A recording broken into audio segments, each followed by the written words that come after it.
காலை வணக்கம் நண்பர்களே. இன்றைக்கி நம்ம எதை பற்றி பார்க்க போகிறோன்னா, நான் ஆல்ரெடி நேற்றே அப்டேட் பண்ணியிருக்கணும். நான் அப்டேட் பண்ணாமல் விட்டுட்டேன். Cooku with Comali season 5 episode number 22. நம்ம 21 வந்து ஆல்ரெடி அப்லோட் பண்ணிட்டோம். இப்போ வந்து 22 வந்து ரிவ்யூ பண்ணுறோம்.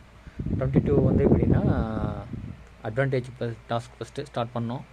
அதில் ஸ்டார்ட் பண்ணதில் பார்த்தீங்கன்னா, Pooja and Qureshi team win பண்ணாங்க. அது என்ன, மாடு பால் கறக்கிறது தான். யார் எவ்வளோ அதிகமாக குவான்டிட்டியில் பால் கறக்கிறாங்க இப்படின்னு தான் போட்டி வச்சாங்க. அதில் எல்லோரும் சொல்லப்போனால் பெரியவங்க அக்கா சோயா அவங்கெல்லாம் வந்து ரொம்ப கம்மி. அப்புறம் வந்தவங்கெல்லாம் அதுக்கப்புறம் வந்தவங்க சுஜிதா அவங்க வந்தாங்க. அவங்களும் ஓரளவுக்கு பால் இது பண்ணாங்க. இவர் விடிவி கணேசுக்கு பதிலாக ஒருத்தர் வந்தார், அவரும் நல்லா பார்ட்டிசிபேட் பண்ணாங்க. அதுக்கப்புறம் பார்த்தா இவங்கெல்லாம் நல்லா பண்ணாங்க. ஒரு சிலர் ஒரு 2 பேர்த்தை தவிர்த்து நல்லா சும்மா ஃபன் என்டர்டெயின்மெண்ட் நல்லா போச்சு.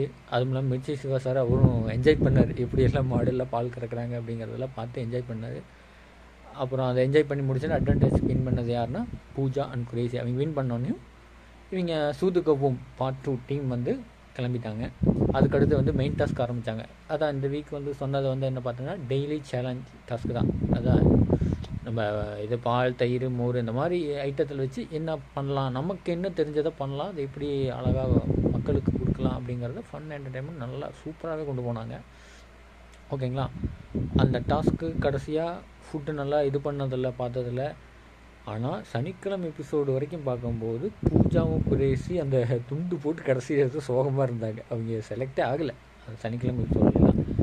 ஆனால் இப்போ பார்த்தீங்கன்னா சண்டே எபிசோடில் அழகாக அந்த அந்த இதை ஸ்வீட் அழகாக ஒன்று பண்ணி அது செஃப் ஆஃப் தி வீக்கே அந்த அன்றைக்கி வாங்கிட்டாங்க பூஜா அண்ட் குரேசி. அதான் சிறந்த உதாரணம். எப்படி சொல்கிறதுன்னா, என்றைக்கும் ஒரு நாள் யானைக்கு அடிக்கிறதுனால நமக்கு ஒரு சான்ஸ் இருக்குங்கிறத அவங்க கரெக்டாக ப்ரூஃப் பண்ணிட்டாங்க. அதுவும் குரேசி பேர் பண்ணோன்னா அவங்களுக்கு இன்னும் ஹாப்பி ஆயிடுச்சு. ஓகேவா. அதுதான் அந்த எபிசோடு முடிஞ்சுது. நீங்கள் இல்லாமல் நான் இல்லை. தேங்க்யூ மக்களே. இனிமேல் வாட்ச் பண்ணுங்கள் குக்கு வித் கோமாளி. இனிமேல் சீசன் 5 ரிவ்யூ பண்ண போகிறேன். ஃபன் என்டர்டெயின்மெண்ட் எப்படி உங்களுக்கு தேவையோ அதுக்கு தகுந்த மாதிரி உங்களுக்கு கமெண்ட்டில் சொல்லுங்கள். இந்த மாதிரி இன்னும் குறை இருக்குது, இதெல்லாம் கிளியர் பண்ணி நல்லா பண்ணுங்கள் அப்படின்னு சொன்னீங்கன்னா அதுக்கு தகுந்த மாதிரி கமெண்ட்டில் சொல்லுங்கள். நான் அதுக்கு தகுந்த மாதிரி உங்களுக்கு பதில் கொடுத்து அதுக்கு தகுந்த மாதிரி நான் அதை சரி பண்ணிக்கிறேன். ஓகேங்களா. தேங்க்யூ மக்களே. பாய்.